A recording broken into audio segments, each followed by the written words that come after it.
Hi అందరికి నమస్కారం, welcome back my channel. ఈరోజు చికెన్ ఫ్రై అండి. చుక్క వాటర్ లేకుండా ఏ విధంగా గ్రేవీగా కుక్ చేసుకోవాలో చూసేద్దామండి. Please subscribe my channel. నా ఛానల్ కనుక మీరు ఫస్ట్ టైం కనుక చూసినట్లయితే ప్లీజ్ సబ్స్క్రైబ్ చేసుకోండి. ముందుగా గిన్నె పెట్టేసుకొని ఆయిల్ పోసుకోవాలి. ఆయిల్ హీట్ అయ్యాక గరం మసాలా దినుసులు వేసుకోవాలండి. పచ్చిమిర్చి వేసుకొని పచ్చిమిర్చి వేగాక ఉల్లిగడ్డలు వేసుకోవాలి. ఈ ఉల్లిగడ్డలు మంచిగా వేయించుకోవాలి. ఉల్లిగడ్డలు వేగాక పుదీనా వేసుకోవాలండి. ఈ పుదీనా వల్ల కర్రీ అనేది మంచి టేస్ట్గా ఉంటుంది. ఇప్పుడు అల్లం వేసుకోవాలి. అల్లం అనేది కొద్దిగా ఎక్కువ వేసుకుంటే కర్రీ అనేది ఘాటుగా ఉంటుంది. తగినంత పసుపు వేసుకొని అల్లం పచ్చివాసన పోయే వరకు మంచిగా వేయించుకోవాలండి. ఇప్పుడు కడిగి తీసుకున్న చికెన్ను వేసుకొని ఒకసారి కలుపుకోవాలి. ఈ విధంగా ముక్కలకి పసుపు అల్లం అంతా పట్టేలా మంచిగా ఒకసారి కలుపుకోవాలి అండి.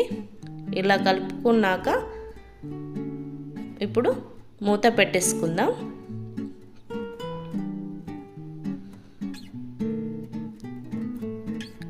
ఈ విధంగా ఒక 5 మినిట్స్ తర్వాత చూడండి, కొద్దిగా వాటర్ అనేవి ఫామ్ అయ్యాయండి. ఇలా మధ్య మధ్యలో కలుపుకుంటూ మంచిగా ఫ్రై చేసుకోవాలి. మళ్ళీ మూత పెట్టేసుకుని చూడండి, చాలా వాటర్ ఫామ్ అయ్యాయి. ఈ విధంగా మంచిగా ఫామ్ అయ్యాక వాటర్ ఫామ్ అయ్యాక చూసారా, ఈ విధంగా పీస్ అనేది ఇలా విరుగుతుందండి. ఇలా విరిగినప్పుడు చికెన్ అనేది కుక్ అయిపోయింది అన్నట్టు. ఇప్పుడు తగినంత కారం వేసుకోవాలి.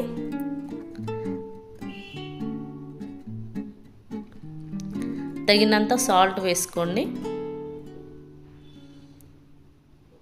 ఈ విధంగా మొత్తం స్ప్రెడ్ చేసినట్టు చల్లుకోవాలి. ఒకసారి కలుపుకోవాలండి. ఈ విధంగా కలుపుకొని మళ్ళీ మూత పెట్టేసుకోండి.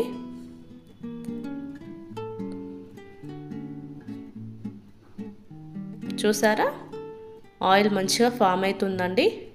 ఈ విధంగా ఫ్రై చేసుకోవాలండి. మధ్య మధ్యలో కలుపుకుంటూ ఫ్రై చేసుకోండి. చూసారా, ఆల్మోస్ట్ అయిపోయిందండి. లాస్ట్లో కొద్దిగా గరం మసాలా వేసుకోండి.